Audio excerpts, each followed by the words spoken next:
दोस्तों, आप सभी का एक बार से फिर से स्वागत है मेरे चैनल मेरी पाठशाला पर। दोस्तों, पिछली वीडियो में मैंने कहा था कि अमेरिका भारत पर सैंक्शन लगाना चाहता है और दोस्तों वो क्यों चिढ़ा पड़ा है, वो इसी को देखते हुए उनके अंडर फिर से एक देश आ चुका है। साउथ अमेरिका कॉन्टिनेंट का एक देश है जिसका नाम है दोस्तों वेनेजुएला।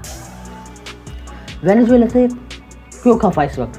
दोस्तों, ऐसा कहा जाता है कि जो वहाँ जो सरकार है ना, वह अमेरिका के कदमों पर नहीं चल रही है, यानी जैसे अमेरिका कहता है वैसा नहीं कर रही है। और उनका कहना है कि जो वहाँ के जो राष्ट्रपति हैं मादुरो, उन्होंने वहाँ के जो सरकारी एम्प्लॉय हैं उनको पैसा खवा के इलेक्शन अपने अंडर कर लिया और धोखाधड़ी से ये इलेक्शन जीत गए और फिर ये वहाँ के राष्ट्रपति बन गए। लेकिन ये अमेरिका की नहीं सुनते हैं, इसलिए अमेरिका वेनेजुएला से काफ़ी खफा है और वे चाहते हैं कि ये सत्ता परिवर्तन हो जाए। तो हम सभी को पता है कि जो देश अमेरिका की नहीं सुनता वहाँ पे ये सत्ता परिवर्तन करवा देते हैं। कुछ साल पहले जाए, जैसा कि हम सभी को पता है कि जब यूक्रेन और रशिया के बीच वॉर शुरू हुआ तो अमेरिका ने रशिया पे अनेक तरह के प्रतिबंध लगाए। यूरोपियन यूनियन ने अनेक तरह के प्रतिबंध लगाए रशिया के ऊपर और कहा कि कोई भी देश अगर रशिया के साथ व्यापार करता है तो उसके ऊपर भी सैंक्शन लगा दिए जाएंगे। लेकिन उस दौर में भी भारत नहीं माना और चीन भी नहीं माना। इन दोनों देशों ने बड़ी ज़्यादा तादाद पे रशिया से तेल का आयात करा और उसके नए नए प्रोडक्ट बना के यूरोप, अमेरिका, अनेक देशों में सप्लाई करे और प्रॉफिट कमाया। क्योंकि दोस्तों वह ज़रूरत है भारत की। 140 करोड़ लोग भारत के अंदर रहते हैं, तो उनकी ज़रूरत करने के लिए हमें चीज़ सस्ती चाहिए ना दोस्तों। अगर हम कोई चीज़ हमें 60 में मिल लिया है, अगर उस चीज़ को हम 90 में लेके आएंगे तो ऐसा दिक्कत हो जाएगी ना हम लोगों के लिए। तो भारत ने रशिया के साथ तेल खरीदना चालू रखा और यह बात पता पड़ी दोस्तों पाकिस्तान के प्रधानमंत्री इमरान खान को।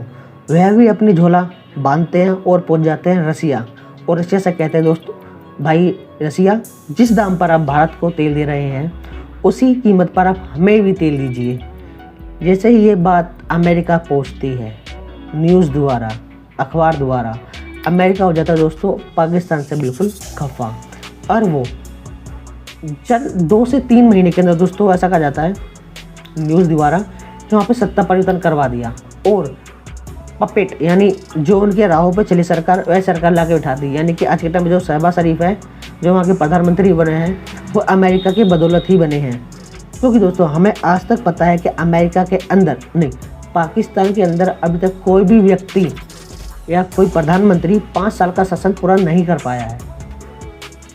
वह चाहता है कि अपने संविधान में कुछ बदलाव करे, लेकिन दोस्तों जो वहाँ की आर्मी है, सेना है, वह ऐसा नहीं करने देती। क्यों? अगर ऐसा करा तो उनका दबदबा कम हो जाएगा। और आज के टाइम पे दोस्तों इस चीज़ को लेते हुए इमरान खान जेल के अंदर कैद हैं। उन पर अनेक तरह के आरोप लगाए गए सेना के द्वारा, वहाँ की सरकार द्वारा, जो अब जो है शहबाज शरीफ की, उन्होंने अनेक तरह का उन पर आरोप लगाए जिसके कारण वो अभी तक जेल में बंद है और पता नहीं वो बाहर आए ना आए। और बात ही ऐसी दोस्तों वेनेजुएला की। वेनेजुएला भी नहीं चला उसके कहने पे उसने अनेक बहाना बनाया कि यहाँ की सरकार हमारे खिलाफ है, यहाँ पे ड्रग्स तस्कर रहते हैं, हम उन्हें निपटाना चाहते हैं। और अमेरिका ने वेनेजुएला के चारों तरफ अपनी नेवी डिप्लॉय कर दी है, ऐसा कहना है पेंटागन का। क्यों? वह एक सबसे पहली बात तो कि वहाँ तख्ता प्लॉट हो जाए। दूसरा एक बहाना है कि जो ड्रग्स माफिया है उनको ख़त्म कर दिया जाए। लेकिन जो मादुरो है उन्होंने भी अपने लोगों से कहा दिया है कि आपको युद्ध के लिए तैयार रहना पड़ेगा। यानी जो भी कॉन्फ्लिक्ट होगी, ऐसा तो है कि वेनेजुएला अमेरिका के सामने नहीं खड़ा रह सकता, नहीं टिक सकता है ज़्यादा लंबे समय के लिए, क्योंकि दोस्तों उसके पास कोई ऐसा कोई हथियार है ही नहीं। और दूसरी बात कहें दोस्तों, पेंटागन या सूत्रों के हवाले से न्यूज़पेपर जैसे हम सुनते हैं उनसे कहा जाता है कि रशिया और चाइना ने ना अपने सैन्य अड्डे बना लिए हैं वेनेजुएला देश के अंदर। और पेंटागन का कहना है कि आने वाले कुछ साल में ईरान भी यहाँ पे अपने ड्रोन या और भी कोई हथियार या सैन्य अड्डा यहाँ पे बना सकता है। लेकिन सैन्य अड्डा तो नहीं, लेकिन दोस्तों हथियारों की फैक्ट्री जरूर लगा सकता है ईरान वेनेजुएला के अंदर, जिसको देखते अमेरिका को बहुत ज़्यादा खतरा है। दोस्तों इसी को देखते हुए जो अमेरिका है उसने अपनी नेवी वेनेजुएला देश के चारों तरफ डिप्लॉय कर दी है और वह चाहता है यहाँ जल्द से जल्द सत्ता परिवर्तन हो जाए। दोस्तों यूएसए की एक बात बहुत अच्छी है कि वह प्रेजेंट का नहीं सोचता। जैसे कोई कहता है ना कि जो बीत गया सो रहने दो, जो आएगा उसे भी रहने दो, लेकिन जो चल रहा है उस पे जियो, क्योंकि आपको फ्यूचर पता नहीं कैसा होगा। पास्ट तो आपका बीत ही गया, लेकिन जो आज का टाइम है उस पर जियो। लेकिन दोस्तों अमेरिका क्या करता है, अमेरिका की सबसे अच्छी बात यह है कि वो आने वाले 10 साल आगे का सोचता है कि आगे अगर हम ये चीज़ आज हम ये ऐसा करेंगे तो आगे जाके इसका फ़ायदा क्या होगा अमेरिका को। दोस्तों तो ऐसा थॉट रखता है अमेरिका अपने अंदर। दोस्तों इस वीडियो के अंदर इतना ही। अगर आप लोगों को मेरी वीडियो पसंद आई हो तो मेरी वीडियो को लाइक कीजिएगा, शेयर कीजिएगा और चैनल को सब्सक्राइब दोस्तों जरूर कीजिएगा। जब तक के लिए जय हिंद।